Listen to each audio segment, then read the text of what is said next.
Hello, I'm Rachel. I'm one of the exercise specialists in cardiac rehab, and I'm going to share with you about a 5 to 6 minute warm up that you could do in your house before you go out for a walk or before you're going to do a little bit of home strength training.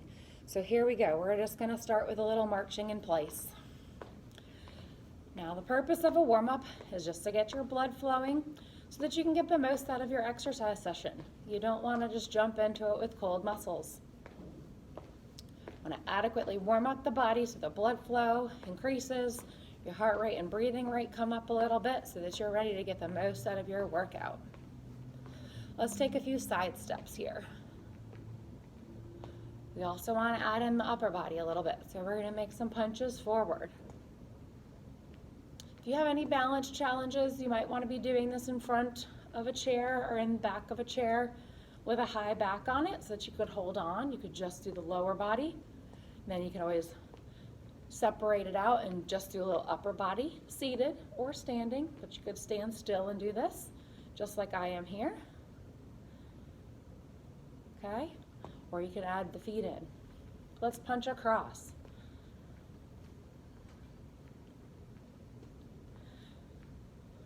If the weather is permitting and you are going to be doing an outdoor workout, just make sure that if you do start to go out for a walk, the first few minutes are flat if you can plan your route that way. Or you walk a little slower, something to ease the body in.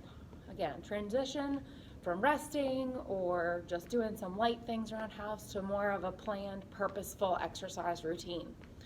I want you to take some arm circles forward. Again, you can stop the feet if this is too much for the coordination, but we're going to be warming up all the muscles in the shoulder and upper back.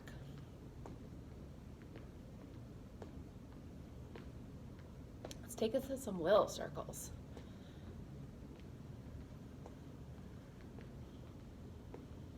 Making sure you're taking a nice full deep breath. Don't force it in either direction.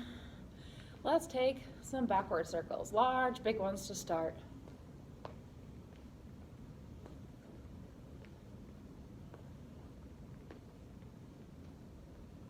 All right, and let's make those little ones, make them backwards.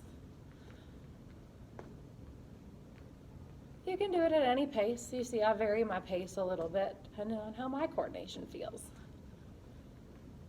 All right, we're gonna go back to that march. You can put those hands up maybe now as a little reminder to get them up a little higher now that we've gotten into a few minutes of our warm-up.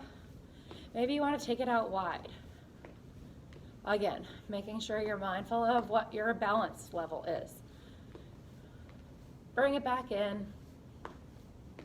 We're going to do some little heel taps right in front of us. This helps open up the hips and knees a little bit.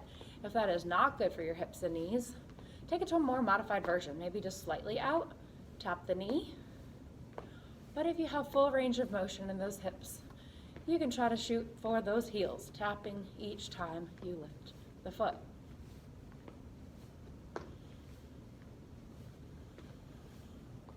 Now our hamstring muscles are very active while we walk, of course. Kicking them back, kicking those heels back behind you is one of the greatest ways to warm up the backs of the legs. You can tap or not. You can just have your hands out, swaying side to side. Or again, if you want to try that coordination piece there, tapping opposite hand to opposite heel.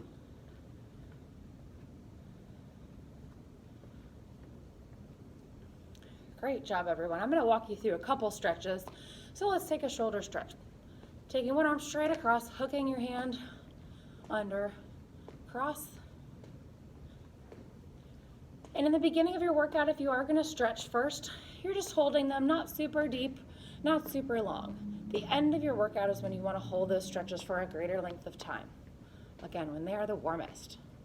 So we've switched sides already. By now, we should be feeling good and warm for the majority of your workout. Let's take a back of the arm stretch, tricep stretch. Up and overhead if you can. You can bring it off to the side a little bit. If that's a hard range of motion for you, don't worry.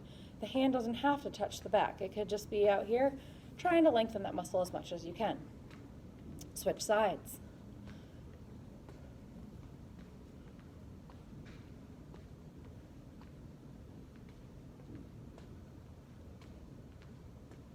Okay, let's take those hands, clasp them forward and in front, pressing out. Give a little round to your upper back. Opening those shoulder blades apart. Good, release, shake them out.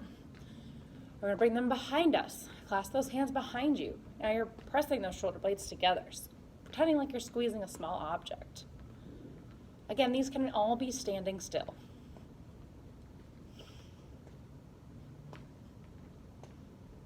We're gonna take 2 lower body stretches together to finish this off and get you ready for your workout.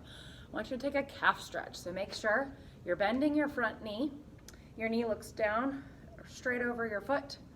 Back leg is pretty straight and strong, hands on your hips or a chair, somewhere to balance you. You're feeling a stretch in that back lower leg. This is your calf stretch. Again, we're not gonna hold these super long in our warm up, about 10-15 seconds is great. If you could hold it at least 30 in your cool down, that is ideal. Switch sides. So hold this one and then we're gonna move into a hamstring stretch. It's an area where a lot of people are tight and it can contribute to low back tenderness, tightness, or pain.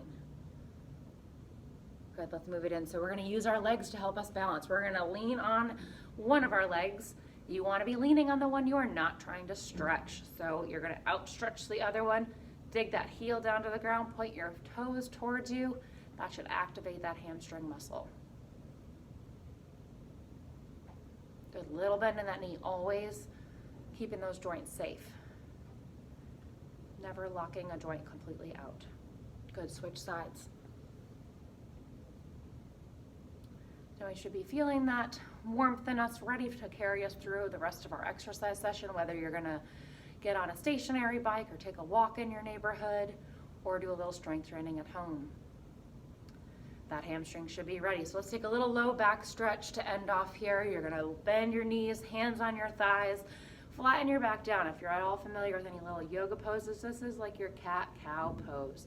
Just a rounding and loosening of the spine. So you're gonna round your back up towards the ceiling, pull your belly button in towards your spine, flatten down one more time. And then first you're gonna round and then you're gonna roll all the way up. We're gonna take 3 deep breaths together. Inhale, reach up overhead. Exhale, down. 2 more. Inhale, exhale, inhale, exhale. Go have a great workout, you guys. Thanks for joining me.